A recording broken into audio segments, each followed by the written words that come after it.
बिस्मिल्लाहिर्रहमानिर्रहीम। अस्सलाम वालेकुम। मैं हूं नासिर नकवी INN के साथ। इब्तिदा रब्बुल इज़्ज़त के नाम से जिसने जान दी जहान दिया, और दरूद व सलाम मोहम्मद वाले मोहम्मद पर। नाज़रीन, अल्लाह आपको खुश रखे, सलामत रहें। उम्मीद है कि आप खैरियत से होंगे। गुफ्तगू का आगाज़ मैं करूँ आज इस बात से, गुड गवर्नेंस के हवाले से।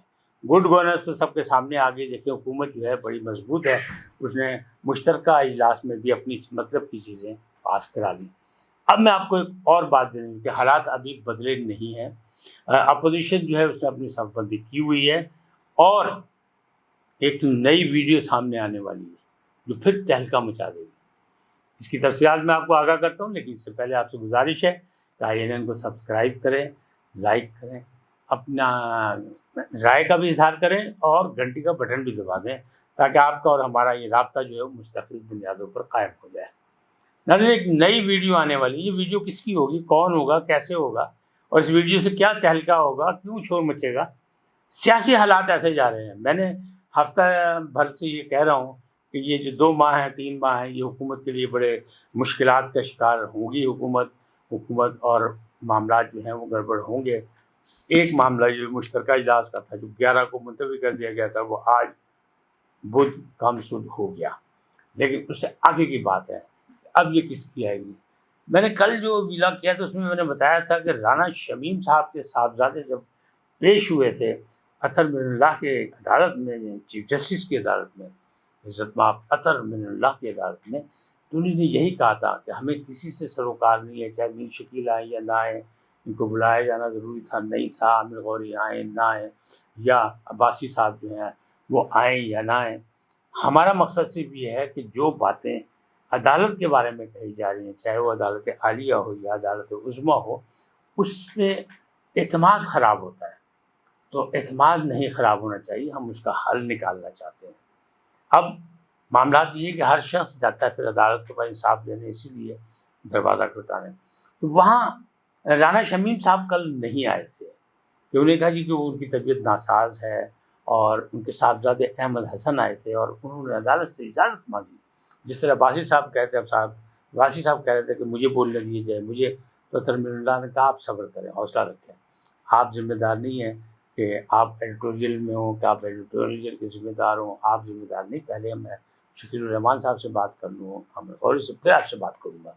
उसी तरह अहमद हसन ने भी इजाज़त मांगी थी अदालत से कि मेरे पास लैपटॉप की इजाज़त हो, अगर तो मैं लैपटॉप ला के आपको वीडियो दिखाना चाहता हूँ। अदालत ने इजाज़त नहीं दी। तो क्या ख्याल है कि वो वीडियो जो है मंदिर आम पे नहीं आएगी? वीडियो मंदिर आम पे आएगी। क्यों? आज की जो बोली थी मरियम नवाज़ की, जो अदालत के बाहर जहाँ वो गई आज अपने मुकदमे की समाअत के बाद, जिन्होंने कहा, तो उन्होंने कहा हम सुरखरू हो गए, जाली लोग, जाली हुकूमत जो उनके दिन गिने जा चुके हैं, जालिम का वक्त ख़त्म होने वाला है, जुल्म ख़त्म होने वाला है। और नवाज शरीफ साहब को अल्लाह ताला ने 3 बेहतरीन गवाह दिए और लोगों ने उसकी नहीं सुनी, लेकिन नवाज शरीफ बरी हो गया। पहली गवाही उन्होंने ये बात की कि देखिए जी, आज जो साकिब निसार साहब हैं, इनके बारे में जो कल आई राना शमीम की, तो ये भी एक गवाही है, हल्फनामा है, और उनके ख़िलाफ़ है, और नवाज शरीफ की बेगुनाही साबित करता है। दूसरी बात उन्होंने की जी अरशद मलिक के बारे में, जब वीडियो आ गई सामने, अरशद मलिक ने फैसला भी दिया और मरने से पहले कह भी दिया कि मेरे पे दबाव था। तो क्या उसकी कोई तहक़ीक़ात हुई? नहीं हुई, और वो मर के भी चले गए। ये अल्लाह की मर्ज़ी के निज़ाम कुदरत है, जो दुनिया में आया उसने वापस जाना है। फिर तीसरी गवाही की भी उन्होंने बात की, और तीसरी गवाही की किसकी बात की? उन्होंने कहा कि शौकत सिद्दीकी साहब ने भी बड़ी हक़ सच की बात की, लेकिन उनको ट्रायल में डाला गया, और फिर उनको मुलाजमत से फारिग कर दिया गया, फिर वो वैसे भी रिटायर हो गए, उनकी रिटायरमेंट की डेट आ गई। तो इन 3 अहम गवाहों की मौजूदगी में, जिनका ताल्लुक़ ही इंसाफ से था, अगर उन लोगों को इंसाफ नहीं मिला तो हमें नहीं मिलेगा, तो कौन सी क़यामत आ जाएगी? लेकिन क़यामत आएगी। क्यों? कि हम तो मुसलमान हैं, हमारा तो ईमान है क़यामत पे, लेकिन वो क़यामत और है। उस क़यामत को हम, आप और जो साहिब इक़्तिदार हैं, ये सब भूले बैठे हुए हैं। ये क़यामत करें हंगामा आराई की, शोर शराबे की, जिस तरह आज दोनों का मुश्तरका ईवान में जैसे हंगामा आराई हुई, या उसके बाद हुई, या सियासी मैदानों में जो हंगामा आराई हो रही है, ये उसको कह रहे हैं कि उससे कौन सी क़यामत आएगी। तो मरियम नवाज़ भी कह रही है कि हम सुरखरू होंगे, किसी पे कोई साबित नहीं हुआ, शहबाज शरीफ ने भी कहा کہ یہ انتقام کو احتساب کہہ رہے ہیں، لفظوں کے معنی انہوں نے بدل دیے ہیں اور یہ کام اچھا نہیں ہے۔ اب معاملہ کیا ہے؟ معاملات جو ہیں وہ بات بڑے عجیب و غریب ہیں۔ پنجاب حکومت بھی کہتی ہے بڑے مضبوط ہیں، ترقیاتی کام ہو رہے ہیں، خوشحالی کے کام ہو رہے ہیں، بہت سی چیزیں ہیں، اور پورے پاکستان میں نہیں، وہ پنجاب کی بات کرتے ہیں، پورے پنجاب میں کہتے ہیں کہ پورے پنجاب میں جو ہے کام ہو رہے ہیں، کہیں ایسی چیز نہیں ہے۔ لیکن گزشتہ روز میں مجھے جانا ہو گیا ہیڈ بلاک کی، تو راستے میں جو میں نے دیکھا جب پھول نگر سے اندر مڑے تو ایک بڑی وسیع سڑک ہے جو ہیڈ بلاک تک جاتی ہے، اس قدر ٹوٹی پھوٹی ہے اور اس قدر اس میں گڑھے ہیں کہ ہر گاڑی کا ایسا لگتا ہے کہ یہ ابھی الٹ جائے گی، لیکن لوگ وہاں سے گزر رہے ہیں، آ رہے ہیں، جا رہے ہیں، ہزاروں لوگ وہاں سے روز گزرتے ہیں۔ تو یہ تو حالات ہیں۔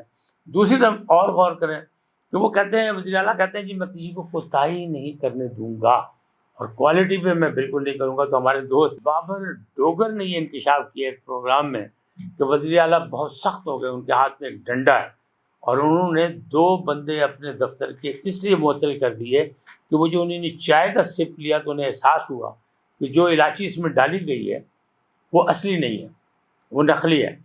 پھر اس کے بعد انہوں نے پھر کہا کہ جی ایک اور دوستوں نے جو ہے 7 کلب روڈ پہ جو ہے وہ ڈی جی خان سے لوگ آتے ہیں یا جنوبی پنجاب سے لوگ آتے ہیں، ان کو ٹھہرایا جاتا ہے تو اس کے سارے خرچے سرکاری اخراجات میں ہوتے ہیں۔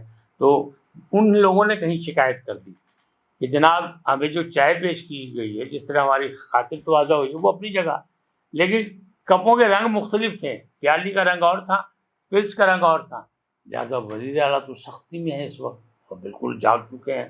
ان کو کہا جاتا تھا کم گو ہیں یا بڑے معصوم ہیں یا ان کو حق حکمرانی تو مل گیا لیکن حکمرانی کا طریقہ کار نہیں آتا، تو وہ سختی میں آج کل۔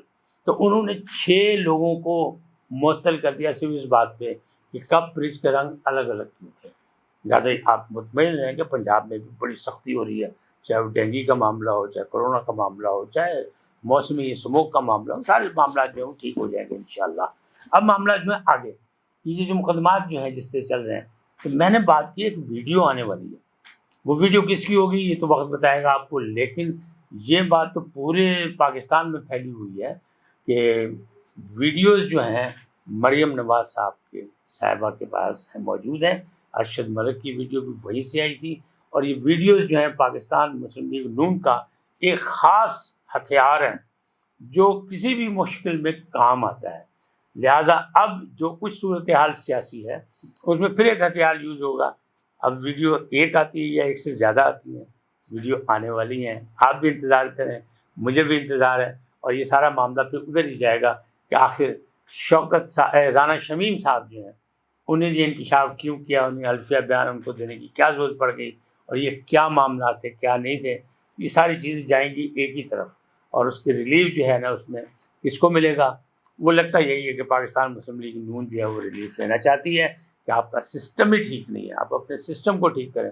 تو ناظرین سسٹم ٹھیک کیسے ہوگا جب ہم اور آپ منتخب ہو کے پارلیمنٹ جانا پسند نہیں کریں گے، ہم قانون بنانا پسند نہیں کریں گے، ہم مرضی کی قانون بنائیں گے، من مرضی کا قانون ہوگا تو ہمارے لوگ وہاں اکٹھے ہو جائیں گے، ووٹنگ ہو جائے گی، اگر نہیں ہوگا تو وہاں پہ کورم بھی پورا نہیں ہوگا۔ آپ یہ دیکھیں ہمارا سال میں کتنی دفعہ کورم جو ٹوٹتا ہے اور بار بار ٹوٹتا ہے، اور سب جو ہے اپنے مراحل بھی لیتے ہیں۔ حالات ایسے ہیں، یعنی تضاد بیانی جب تک ختم نہیں ہوگی معاملات ٹھیک نہیں ہو سکتے۔ آج اتنا ہی، پھر ملیں گے ایک اور کسی موضوع کے ساتھ۔ اللہ آپ کو سلامت رکھے، خوش رہیں، لیکن آپ سے گزارش INN کو سبسکرائب کریں، لائک کریں، اور اپنی قیمتی رائے کا اظہار بھی کریں، اور گھنٹی کا بٹن بھی دبانا نہ بھولیں۔ سلامت رہیں، اللہ نگہبان۔